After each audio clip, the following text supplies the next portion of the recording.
ಸನ್ನಿಧಿ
ತ್ಯಾಮಮ್ಮದೇವಿ ಚಿಕ್ಕ ವಯಸ್ಸಿನಲ್ಲಿ ತಂದೆ ತಾಯಿಯನ್ನು ಕಳೆದುಕೊಂಡು ಅನಾಥೆ ಆಗಿರೋ ನನ್ನನ್ನು ತುಂಬ ಹೃದಯದಿಂದ ಆ ಮನೆ ತುಂಬಿಸಿಕೊಂಡಿದ್ದಾರೆ ನಮ್ಮ ಮಾವನವರು. ದೇವರಂತ ಪತಿ, ತಂದೆ ಅಂತರೂ ಮಾವ, ಮಕ್ಕಳಂತರೂ ಮೈದುನರು. ಇಷ್ಟೆಲ್ಲ ಕೊಟ್ಟಿರೋ ನೀನು ಆದಷ್ಟು ಬೇಗ ನನಗೆ ಮಕ್ಕಳ ಭಾಗ್ಯವನ್ನು ಕೊಟ್ಟು ಈ ನಮ್ಮ ಬಾಳೆನೋ ಬಂಡಿ ಸಂತೋಷವಾಗಿ ಸಾಗುವಂತೆ ಆಶೀರ್ವದಿಸು ತಾಯಿ, ಆಶೀರ್ವದಿಸು.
ಹಾಡು ಸಾವಿತ್ರಿ, ಹಾಡು. ನಿನ್ನ ಮನ ತೃಪ್ತಿಯಾಗುವವರೆಗೂ ಹಾಡು. ಈ ನಿನ್ನ ಮಧುರ ಗಾಯನಕ್ಕೆ ಮಾರು ಹೋಗಿ ಕುದುರೆಯ ಮೇಲೆ ತೇಲಿ ಹೋಗುವ ಶರವೇಗದ ಸರದಾರನಂತೆ ನನ್ನ ಮನಸ್ಸು ನಿನ್ನಲ್ಲಿ ತೇಲಿ ಬಂದಿತು. ಏನಿ ಕಂಠದ ಮಾಧುರ್ಯ, ಈ ಸೊಂಟದ ಸೌಂದರ್ಯ.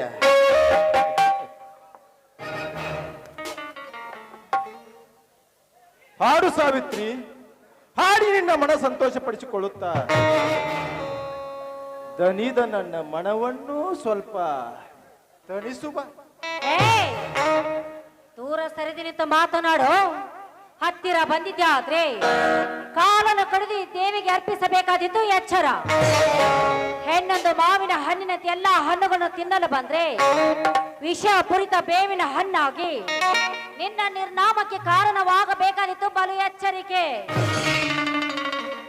ಎಚ್ಚರ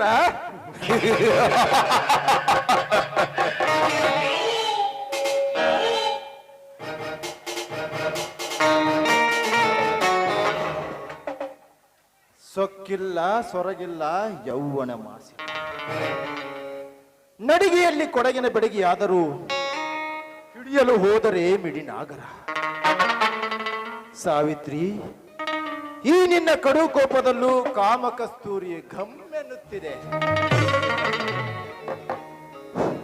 ನೋಡು, ನಾನು ಮನಸ್ಸು ಮಾಡಿದರೆ ನನ್ನ ನಾಳುಗಳ ಕಡೆಯಿಂದ ನಿನ್ನನ್ನು ಹಿಡಿದು ತಂದು ಇಡೀ ರಾತ್ರಿ ನಿನ್ನ ನಾಳಬಲ್ಲೆ. ಆದರೆ ಶೂರನಾದವನಿಗೆ ಅದು ಶೋಭಿಸುವುದಿಲ್ಲ.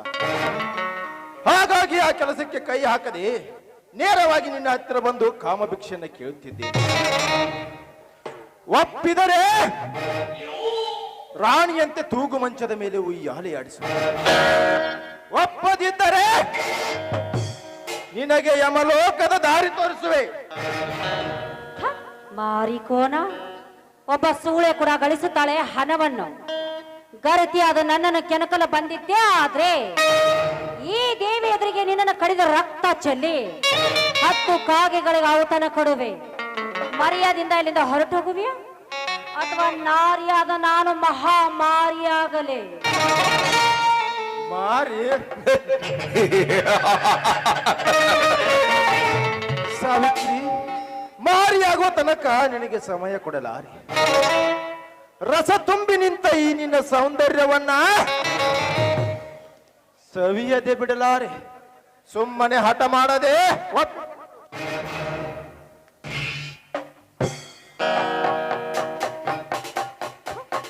ಪಾಪದ ನಾಯಿ, ನಾನಿಗೆ ಸಮಾಧಾನವಾಗಿ ಹೇಳಿದ್ರೆ ನಿನ್ನ ವರ್ತನೆ ಯಾಕೋ ತುಂಬಾನೇ ಮಿತಿ ಮೀರ್ತಾ ಇದೆ.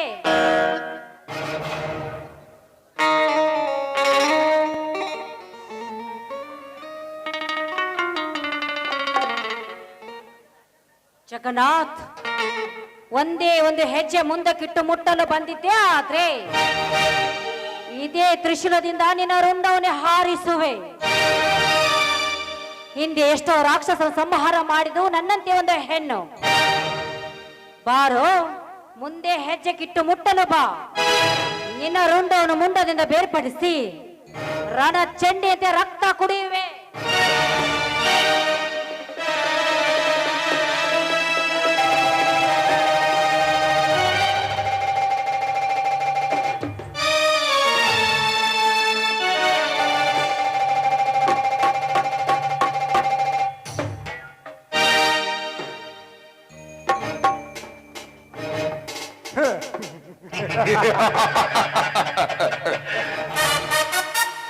ಸಾವಿತ್ರಿ, ಸತೀ ಸಾವಿತ್ರಿ, ಪಾಪ, ಇದೇ ಮೃದುವಾದ ಕೈಯಲ್ಲವೇ ನನ್ನ ಕೆನ್ನಿಗೆ ಏಟು ಕೊಟ್ಟದ್ದು. ಬೆಂಡಿ ಬಜಾರ್ಗೆ ರಂಡಿ. ಇಲ್ಲಿಯವರೆಗೂ ಯಾವ ಗಂಡಸು ನನ್ನ ಮೇಲೆ ಕೈ ಮಾಡ್ತಿಲ್ಲ. ಆಫ್ಟರ್ ಒಂದು ಹೆಣ್ಣು ಈ ಕಾಳಿಂಗ ಸರ್ಪದ ಹಿಡಿ ತುಳಿದು ಬಿಟ್ಟಿಯಲ್ಲ. ನೋಡ್ತಾ ಇರು ಸಾವಿತ್ರಿ, ಇದರ ಪರಿಣಾಮ. ಒಂದು ಹೆಣ್ಣನ್ನ ಯಾವ ರೀತಿ ಉಪಯೋಗಿಸ್ಕೋಬೇಕು ಹಾಗೆ ನಿನ್ನನ್ನು ಉಪಯೋಗಿಸಿಕೊಂಡು ನನ್ನ ಕೆನ್ನೆಗೆ ಏಟು ಕೊಟ್ಟ ಈ ಕೈಯನ್ನ ಖಂಡಿತ ತೆಗೆವೆ. ಸಾವಿತ್ರಿ, ಈ ಕೈ ನನಗೆ ಬೇಕು.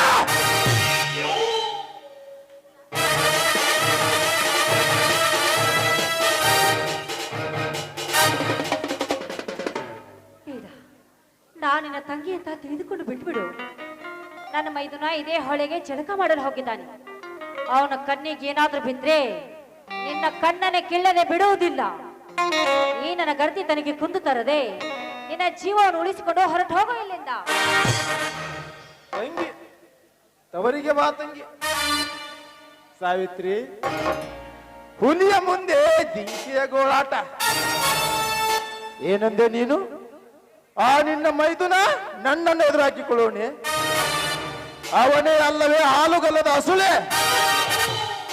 ಅವನೇನು ಮಾಡಬಲ್ಲ ಈ ಜಗನ್ನಾಥನನ್ನು? ಅವನು ಬರುವ ತನಕ ನಿನ್ನ ಶೀಲ ಉಳಿದಿದ್ದರೆ ತಾನೆ.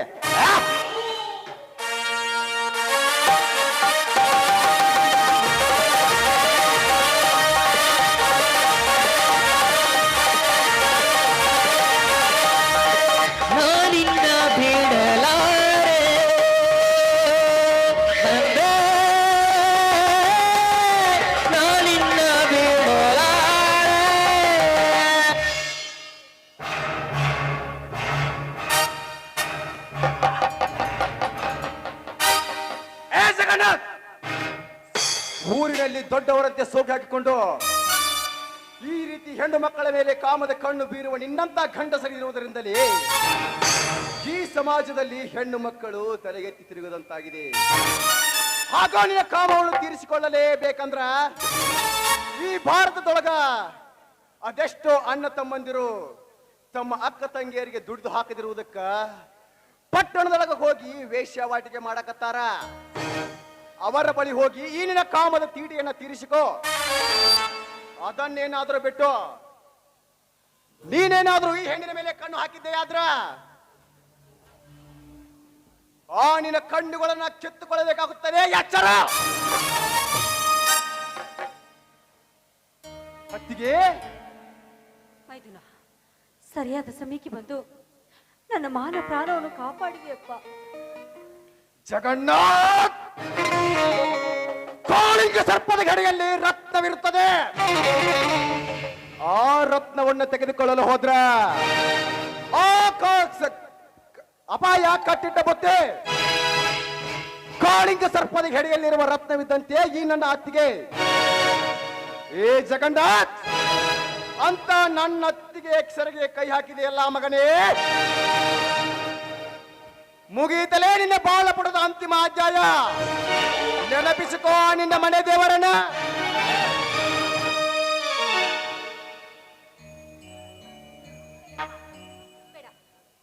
ದಯವಿಟ್ಟು ಬಿಟ್ಟು ಬಿಡು ಪಾಪೇನು.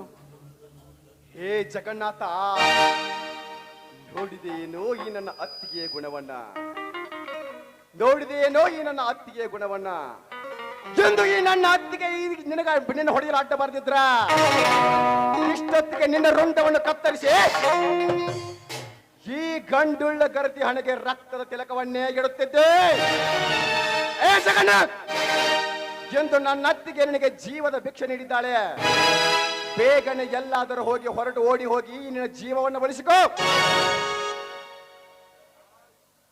ಬಸವರಾಜ್, ಈ ಜಗನ್ನಾಥನಿಗೆ ಮೊದಲನೇ ಅಂಕದಲ್ಲಿ ಅವಮಾನ ಮಾಡಿದೆಯಲ್ಲ. ಒಂದು ಹೆಣ್ಣಿಗಾಗಿ ಇಂದು ನಿನ್ನಿಂದ ಅವಮಾನಿತನಾಗಿ ಹಿಂತಿರುಗುತ್ತಿದೆ. ಆದರೆ ಇದು ಕ್ಷಣಿಕ. ಮುಂದೆ ಆರಂಭವಾಗಲಿದೆ ಯುದ್ಧ. ಆದಷ್ಟು ಬೇಗ ಸೇಡಿನ ಬಲೆ ಹೆಣೆದು ನಿಮ್ಮ ಮನೆ ಸೇರಿ ನಿಮ್ಮೆಲ್ಲರನ್ನ ಛಿದ್ರ ಛಿದ್ರವಾಗಿ ಮಾಡುವುದೇ ನನ್ನ ಗುರಿ. ಅಣ್ಣ ತಮ್ಮ ಅತ್ತಿಗೆ ಅಂತ ಹೊಂದಿಕೊಂಡ್ರು ಆ ನಿಮ್ಮ ಮನೆಗೆ ಈ ರಣಹದ್ದಿನ ಕಣ್ಣು ಬಿದ್ದಾಯ್ತು.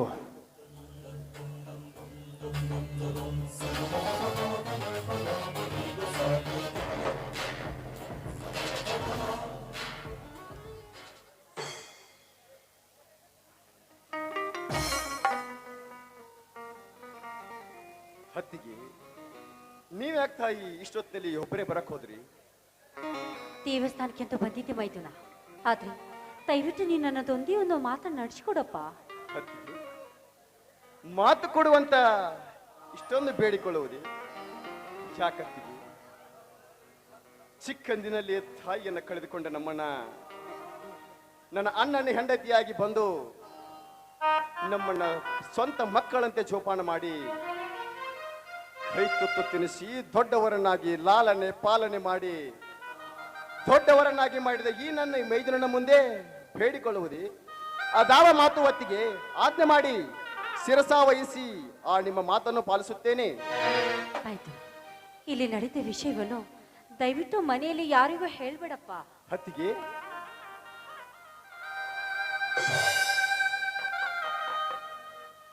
ಆಯ್ತು ಅತ್ತಿಗೆ, ನೀವು ಹೇಳಿದ ಹಾಗೆ ಇಲ್ಲಿ ನಡೆದಿರೋ ವಿಷಯವನ್ನ ನಾನು ಯಾರ ಮುಂದೆಯೂ ಹೇಳುವುದಿಲ್ಲ. ಹಾ ಅತ್ತಿಗೆ, ನಡೆಯಿರಿ, ಹೋಗೋಣ. ಬೇಡಪ್ಪ, ನೀನು ಸ್ನಾನ ಮಾಡಿಕೊಂಡು ಬಾ, ನಾನು ಮನೆಗೆ ಹೋಗ್ತೀನಿ. ಇಲ್ಲ ಅತ್ತಿಗೆ, ಪ್ರಪಂಚ ಸರಿ ಇಲ್ಲ. ನಿಮ್ಮನ್ನ ಮನೆಗೆ ಬಿಟ್ಟು ಬಂದು ನಾನು ಆಮೇಲೆ ಸ್ಥಾನಕ್ಕೆ ಹೋಗ್ತೀನಿ. ಆಯ್ತಾ? ಬನ್ನಿ ಅತ್ತಿಗೆ, ಹೋಗೋಣ. ಆಯ್ತು ಬಾರಪ್ಪ.